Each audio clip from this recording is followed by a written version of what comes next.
আমি তুমি এই নেপালের ইতিহাসটা বললে বলে আমি বলছি যে মানে এবছরের এপ্রিল মাসে নেপালের একটা বড় সংগঠন আবার রাজতন্ত্রকে ফিরে পেতে চাইছে বলে আন্দোলন শুরু করেছে, মানে প্যারালালি এদের সঙ্গে।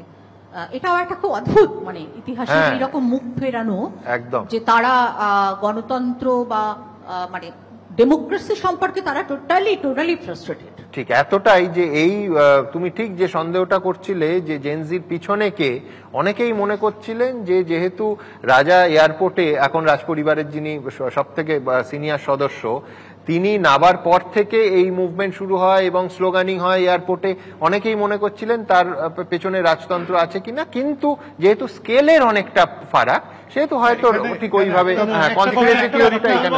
দেখুন সুমন বাবু, আমি যে বলছিলাম আমি সময়ের অভাবে সবটা বলতে পারিনি, আরো সময় দরকার ছিল। বলি নেপাল কিন্তু হিন্দু রাষ্ট্র, যে কথাটা আমার বলা হয়নি। হিন্দু রাষ্ট্র, ৯৯% বেশি হিন্দু মানুষের বাস। অর্জুন বাবুরা ওখানে আবার রোহিঙ্গা খুঁজে পাবেন না তো? আমার প্রশ্ন এক। শুধু আমি ইতিহাসের প্রয়োজনে দুটো জিনিস যোগ করি, সেটা হচ্ছে যার কথা বলছিলাম তিনি রাজা বীরেন্দ্র। আর নেপাল কিন্তু এখন ঘোষিত এই সাম্প্রতিক সরকার ওই ঘোষণা করে হিন্দু রাষ্ট্র থেকে কিন্তু নেপাল সরে গেছে। তার কারণ এটা সরেছে যখন মাওবাদী সংশোধন করে ওখানে সরকারে এসেছিল। ওই ইতিহাসটা আমি জানি প্রচন্ড। তাহলে নেপালকে হিন্দু রাষ্ট্র বলছেন কেন? আমি বলছি আরে তখন তো ঘোষিত হিন্দু রাষ্ট্র ছিল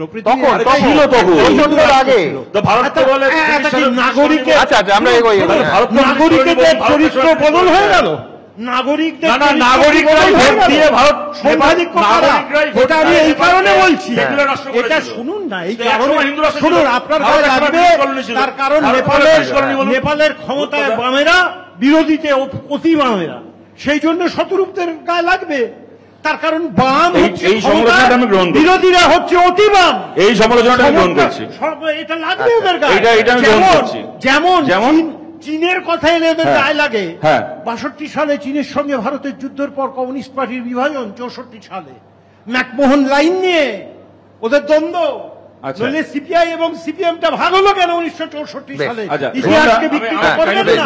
আমার অনুরোধ আপনার কাছে, আপনারা পররাষ্ট্রনীতির ভারতবর্ষে কোনো লাইন নেই।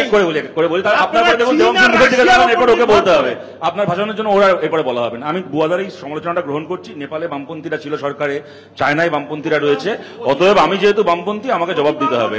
আর তৃণমূলকে যেহেতু হাওড়া স্টেশন পার করলে কেউ আর চেনে না, তাই ওনার কোনো দায় নেই, আমাকে পাল্টানো কিছু বলতে পারবো না। তবে আপনি যেটা বললেন অন্য কথা, যেটা যে নেপালে এই হয়েছে ওই সব বুঝলাম, তৃণমূল কেন চোর সেটা বলুন না।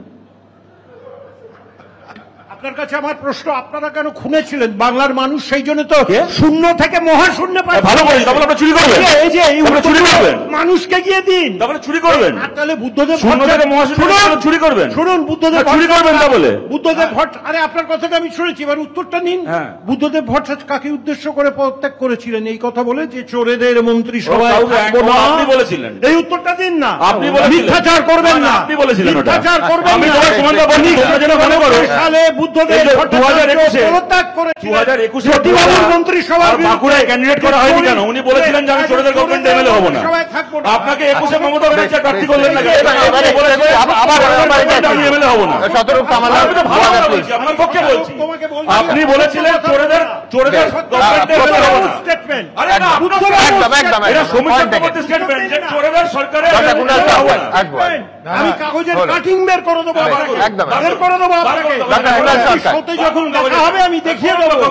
বুদ্ধবাবু স্টেটমেন্ট চোরেদের মন্ত্রিসভায় থাকবো না। একটা রিকোয়েস্ট, আপনি বলেছিলেন চোরেদের সরকারে এমএলএ হব না, তাই আপনাকে ২১ মমতা ব্যানার্জি প্রার্থী করেননি।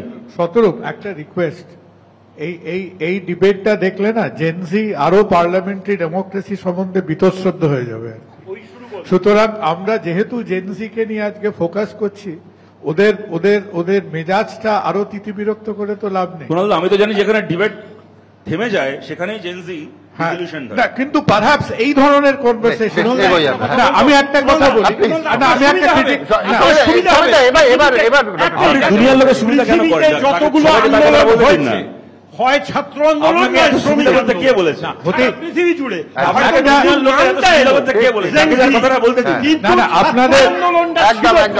আপনাদের দেখুন, আপনাদের সাথে আমরা পেরে উঠবো না, নমস্কার।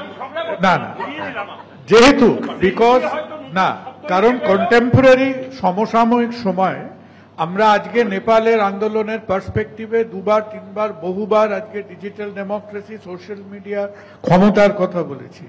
ঠিক এই সময় parallel with the incident of Nepal মনে রাখতে হবে যে এই ডিজিটাল মিডিয়া ইনফরমেশন আজকে পৃথিবীতে তাণ্ডব নৃত্য করছে।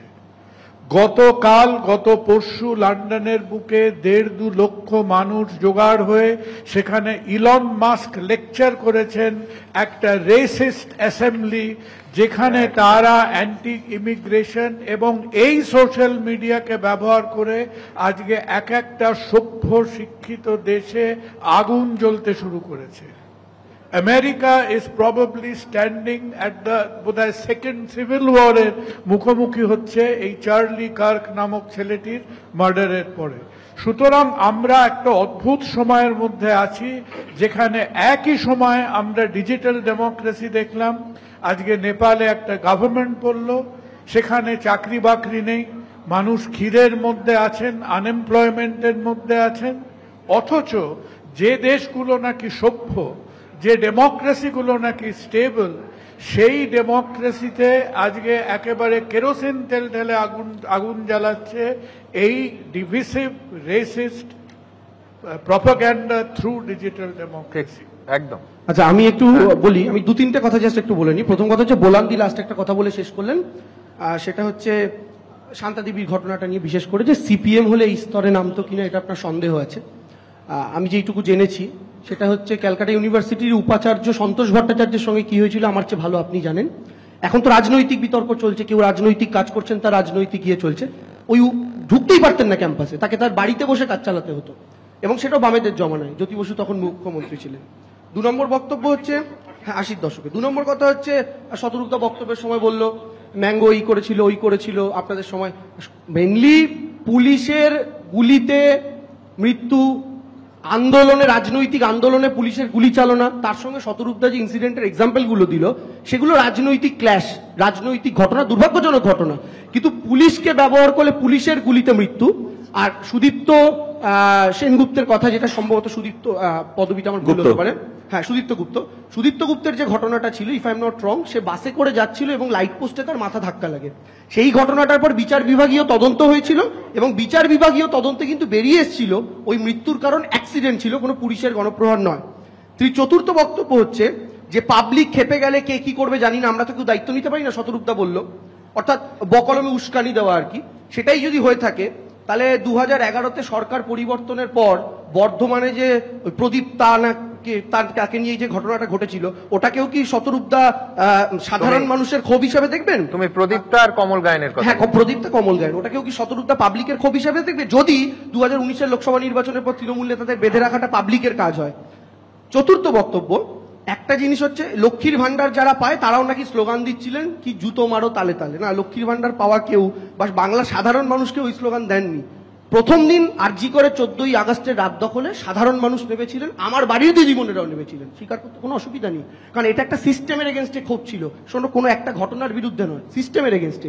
কিন্তু 14 তারিখের পর শতরূপদাদের বদান্যতায় আন্দোলনটা ক্রমাগত রাজনৈতিক রূপ যখন পেল, সাধারণ মানুষই সেই আন্দোলন থেকে সরে এলো এবং পুলিশ তোমার গালে গালে মারবো জুতো তালে তালে, ওগুলো বাম অতিবামদের স্লোগান ছিল, সাধারণ মানুষের ছিল না। আর শতরূপদাকে একটা জিনিসের জন্য আমি আগাম মানে শুভেচ্ছা জানিয়ে রাখছি, যদি নেপাল থেকে এই ঘটনাটা ভবিষ্যতে আসে তাহলে বামেদের জন্য, বিশেষ করে বঙ্গ সিপিএম এর জন্য একটা বিরাট পজিটিভ দিক কিন্তু আমি দেখতে পাচ্ছি নেপালের ঘটনায়। আর সেই পজিটিভ দিকটা হলো নতুন প্রধানমন্ত্রী কিন্তু চুজ হয়েছে সোশ্যাল মিডিয়ায় ভোট হয়ে, এটা হলে একমাত্র সিপিএম এর চান্স আছে। আচ্ছা দেখুন, আমি 1, 2, 3, 4 করে বলছি। প্রকাশ কারাত প্রধানমন্ত্রী। আচ্ছা বলছি, প্রথম কথা পলিটিক্যাল ক্ল্যাশ ছিল, আমি যে কটা উদাহরণ দিয়েছি একটাও কোনো তৃণমূলের সঙ্গে সিপিএম এর পলিটিক্যাল ক্ল্যাশের উদাহরণ দিইনি, প্রতিটা হচ্ছে পুলিশের হাতে মৃত্যুর উদাহরণ দিয়েছি। ওয়েপন অফ ডেথটা গুলির ক্ষেত্রে লাঠি ছিল, তাতে পুলিশ বা রাষ্ট্রের চরিত্রটা, তার সংজ্ঞাটা পাল্টে যায় না। দ্বিতীয় কথা, সুদীপ্তর কথা বড়দের কথা যেন ছোটদের ঢুকতে দেন, ছোটদের কথা বড়দের ঢুকতে দেখতে জানেন না। দ্বিতীয় কথা হচ্ছে যে সুদীপ্ত, দ্বিতীয় কথা হচ্ছে যে সুদীপ্তর মৃত্যু, এক মিনিট, সুদীপ্তর মৃত্যু, ভাই সুদীপ্তর মৃত্যুর বিচার বিভাগীয় তদন্ত সকল শুরু হওয়ার আগে, প্রথম কথা বিচার বিভাগীয় তদন্ত হয়নি, জুডিশিয়াল ইনকোয়ারি আমরা চেয়েছিলাম, হয়নি। পুলিশের নিজস্ব ইনকোয়ারি করে রিপোর্ট দেওয়া হয়েছিল, তার আগে মমতা বন্দ্যোপাধ্যায় বলে দিয়েছিলেন ছোট্ট ঘটনা পেটি ঘটনা। মমতা বন্দ্যোপাধ্যায় বলে দেওয়ার পরে ওনার পুলিশ কি করতে পারে আমরা সবাই জানি, কিন্তু ছেড়ে দাও, আমি সেই প্রসঙ্গেও যাচ্ছি না। মমতা বন্দ্যোপাধ্যায়ের অ্যাপয়েন্ট করা স্টেট হিউম্যান রাইটস কমিশন বলেছিলেন যে সুদীপ্তর বাবাকে তার পরিবারকে ক্ষতিপূরণ দিতে হবে। হিউম্যান রাইটসের সেই কমিশনারের চরিত্র হনন করে তাকে পদত্যাগ করতে বাধ্য করা হয়েছিল, কিন্তু সুদীপ্তর বাবা আজকে মারা গেছেন, তাকে ক্ষতিপূরণটা মমতা বন্দ্যোপাধ্যায় সরকার দেননি। যেভাবে মারা গিয়ে থাকতে কেন কাস্টোডিয়াল ডেথ ছিল তো, আজ অব্দি ক্ষতিপূরণটা দেননি। তার বাবার এখন মৃত্যু হয়েছে। প্রদীপ্তা কমল গায়ের মৃত্যুটাকেও জনরোষ বলে চালানো যেত যদি তার খুনের প্রত্যেকজন অপরাধী তৃণমূল কংগ্রেসের নেতা সংগঠক না হতো। সুতরাং আমি বলছি যে দেখো, আজকে আমরা আলোচনাটা তো নেপাল, জাপান এইসব রেফারেন্স এসছে। আমার বলার মূল এবং সুমনদাকে আমি একটা কথা বলি, সুমনদা এর আগে আমি বলার পরে যখন তুমি বলেছিলে নেতাই এবং নন্দীগ্রামের কথা বলেছিলে, নেতাইয়ের তদন্ত 14 বছর মমতা বন্দ্যোপাধ্যায় সরকার চালানোর পরে আমাদের একজনকেও কনভিক্ট করেননি। তার থেকে বড় কথা, নন্দীগ্রাম নিয়ে গত ভোটের আগে মমতা বন্দ্যোপাধ্যায় নন্দীগ্রামে দাঁড়িয়ে বলেছেন যে নন্দীগ্রামের গুলি চালানোর ঘটনা এবং মৃত্যুর জন্য বাপ ছেলে দায়ী, শুভেন্দু অধিকারী শিশির অধিকারী দায়ী। এটা আমি বলছি মমতা বন্দ্যোপাধ্যায় এবং মমতা বন্দ্যোপাধ্যায়ের পুলিশ কি বিশ্লেষণ করলো আমি লিজ বদার। আমার বক্তব্য যে নেতায়ের ওপর থেকে গুলিটা না চললে তো সরস্বতী মন্ডল মারা যেতেন না, মাথায় গুলি লাগতো না। কিন্তু সিপিআইএম এর কেউ চালিয়েছে কিনা 14 বছর মমতা বন্দ্যোপাধ্যায় এবং রথীন বন্দ্যোপাধ্যায়ের বাড়ি থেকে গুলি চলেছিল, এটা ফ্যাক্ট। আমি এইটা বলছি, দুই হচ্ছে সিবিআইও নন্দীগ্রামের কি রিপোর্ট দিয়েছিল আমরা প্রত্যেকে জানি, কিন্তু তাতে কি গুলি চালানো হয়ে যায় না? কিন্তু আমি সিবিআই কেও বিশ্বাস করি না, সিআইডি কেও বিশ্বাস করি না, আমি খালি দেবাংশুকে মমতা বন্দ্যোপাধ্যায়কে বিশ্বাস করি। মমতা বন্দ্যোপাধ্যায় বলেছেন নন্দীগ্রামে যা হয়েছে শুভেন্দু শিশির অধিকারী করেছিলেন। এবং আরে আমার বিরুদ্ধে বললো, আমি জবাব দেবেন, আপনি দেবেন না? আমি শান্তানির কাছে যাবো। তুমি প্রদীপ্তাদের ক্ষেত্রে যে কথাটা বললে, আমি তোমায় জিজ্ঞেস করতে চাই, তোমাদের দলের তরফ থেকে যে ন্যারেটিভ আসে মাঝে মধ্যে, সাইবাড়িকে তোমরা গণতান্ত্রিক আন্দোলন, মানুষের ক্ষিপ্ত জনরোষ মনে করো? খুন বা সাইবাড়ি কেন? আর আরো 1 ডজন আমার আপনার, এটা প্রতিবার আমায় বলতে হয় যে 1 ডজন আমার আপনার করের টাকায়, প্লিজ দুজনকেই থামালাম, আমার আপনার করের টাকায় 1 ডজন কমিশন তৈরি হয়েছে, কিন্তু কারুর রিপোর্টে এই যে গণহত্যায় জঘন্য নৃশংস ঘটনাগুলোর তার যারা অপরাধী তারা শাস্তি পায়নি। এমন কি হতে পারে যে অপরাধী 3 দশক আগের ঘটনা, কিন্তু কারা অপরাধী সেই দায়টা অবধি ফিক্স করা যায়নি। আমার আপনার করের টাকায় 12টা অন্তত কমিশন হয়েছে। যাই হোক।